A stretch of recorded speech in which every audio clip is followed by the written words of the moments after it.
ایک زمانہ ایسا آئے گا کہ کچھ لوگ کہیں گے کہ تمہارے لیے قرآن کافی ہے، تمہیں حدیث کی ضرورت نہیں ہے، تو قرآن میں جو حلال پاؤ اسے حلال سمجھو، جسے حرام پاؤ اسے حرام سمجھو۔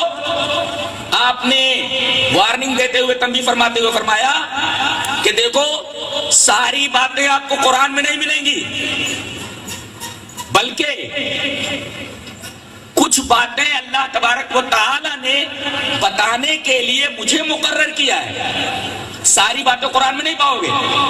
تو یہ کہنا کہ قرآن میں جو حلال ہے اسے حلال سمجھو، جو حرام ہے اسے حرام سمجھو، بہت ساری ایسی چیزیں ہیں جن کی حلت اور حرمت کا پتہ قرآن سے نہیں چلے گا۔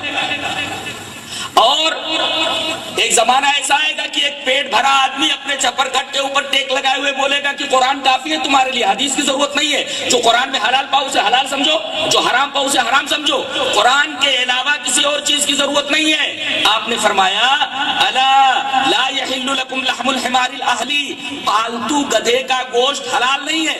اشارہ اس بات کی طرف ہے کہ اگر تم سے کوئی یہ پوچھے کہ گدھے کا گوشت کھانا حلال ہے یا حرام ہے تو قرآن میں کہیں اس کا تذکرہ نہیں ہے، تو جو لوگ حدیث کو نہیں مانتے وہ گدھے کا گوشت کھائیں۔ تو بہت ساری چیزوں کی حلت اور حرمت کے بارے میں قرآن حکیم خاموش ہے، نبی نے اسے بتایا ہے۔ سن 7 ہجری تک پالتو گدھے کا گوشت حلال تھا۔ سن 7 ہجری میں جنگ خیبر کے موقع پر جناب محمد رسول اللہ صلی اللہ علیہ وسلم کے پاس جبرائیل آئے اور کہا کہ اے اللہ کے رسول، اب تک پالتو گدھے کا گوشت کھانا حلال تھا، اب اللہ نے یہ فرما دیا ہے کہ گدھے کا گوشت حلال نہیں ہے، لہذا آپ اپنے صحابہ کو کہہ دیجئے اور قیامت تک آنے والے تمام متبعین کو بول دیجئے کہ ان کے اوپر پالتو گدھے کا گوشت حرام ہے، حلال نہیں ہے۔